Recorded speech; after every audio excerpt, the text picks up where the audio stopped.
Hello and a very warm welcome to all students of Europe Hotel School. I'm a hotel AI expert, and I'm pleased to be your guide on this online learning journey. You know, in the world of elite hospitality, there's one skill that really separates the good from the truly exceptional. It's not about big grand gestures, but about the quiet, subtle art of anticipation. Today, I'm here to guide you through mastering this skill, which will absolutely transform how you connect with every single guest. This quote, it just says it all, doesn't it? It captures a really profound truth. True luxury isn't just about extravagance. It's about that intuitive, almost invisible care. So, in this explainer, we're going to distill this art form down into a framework you can actually use, turning everyday interactions into these extraordinary moments of connection. All right, to master this, we're going to follow a clear path. First up, we'll get to the heart of what anticipation really is.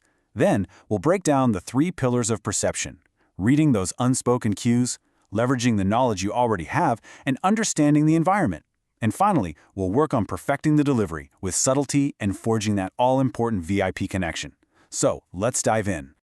Okay, so let's start with the big question. Why? Why is anticipation the secret ingredient to truly world-class service? Well, it's because it moves beyond simply meeting a need to creating a feeling of being completely and effortlessly taken care of. At its core, anticipatory service is all about understanding and addressing guest needs before they even have to say a word. It's about creating these moments of intuitive care. Think of it as the leap from reactive service, where you're waiting to be asked, to proactive service. It's the difference between good and truly unforgettable. And what's the result of all this? What's the payoff? It's trust. But more than that, it's effortless trust. I mean, think about it from the guest's perspective. They don't want to have to ask for things or repeat themselves. When you anticipate their needs, you're not just providing a service, you're sending a message that you truly understand them. That's what builds a powerful, lasting connection. So, how do we actually develop this sixth sense for what our guests need? Well, it all starts with the very first of our 3 pillars of perception, learning to read the unspoken cues that are all around us. This is all about becoming a student of human behavior. Now, this isn't about staring or making anyone feel uncomfortable. It's more about developing a kind of soft focus, being completely present and aware of the subtle, nonverbal language that tells you the real story of what your guest is experiencing. And what's really interesting here is just how small these cues can be. A quick glance at a watch. It might not just be about the time, right? It could signal a tight schedule. Someone shifting in their seat? Maybe they're not just getting comfortable. Maybe the air conditioning is a bit too high. These understated signals, they are your personal invitation to step in. Let's think about a classic scenario. A guest starts scanning the room. What are the possibilities here? Are they looking for the restroom, maybe the exit, or just trying to get a server's attention?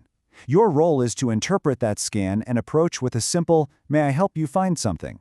You've just turned a moment of potential confusion into one of effortless, thoughtful care. So observation tells us what's happening in the moment.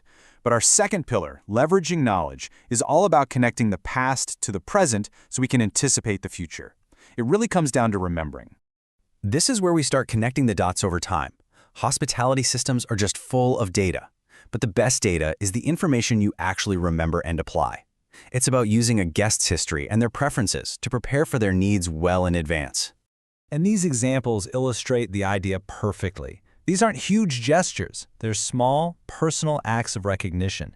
Having their preferred water ready tells the guest, "We remember you. We value you." It communicates that you see them as an individual, not just another room number. We've focused on the guests themselves, their body language, and their past preferences.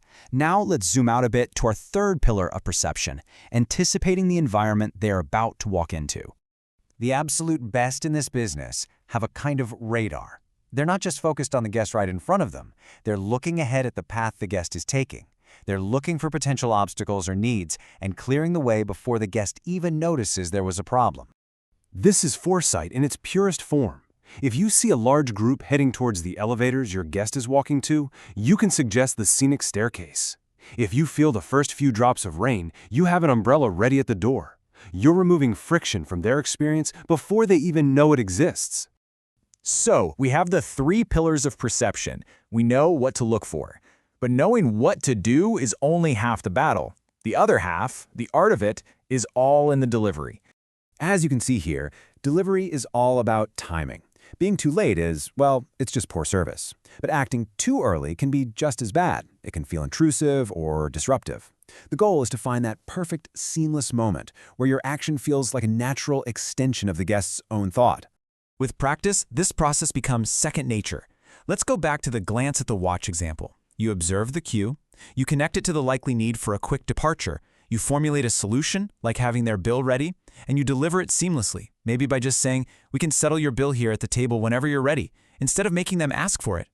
This is the ultimate goal. The very best service should feel completely invisible. It's not about saying, "I noticed you were looking for this, so here it is." No, it's about simply placing it there. Let the action itself communicate the care. We've talked about observation, knowledge, and process, but none of it matters without the final and most important ingredient, the human element. This isn't about running a program or a checklist. It's about making a genuine connection. It really all comes down to these three core principles. Empathy, the ability to truly put yourself in the guest's shoes.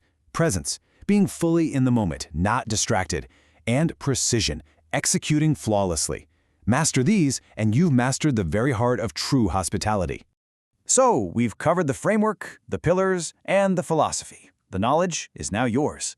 The final question is the one I want you to take forward into your careers.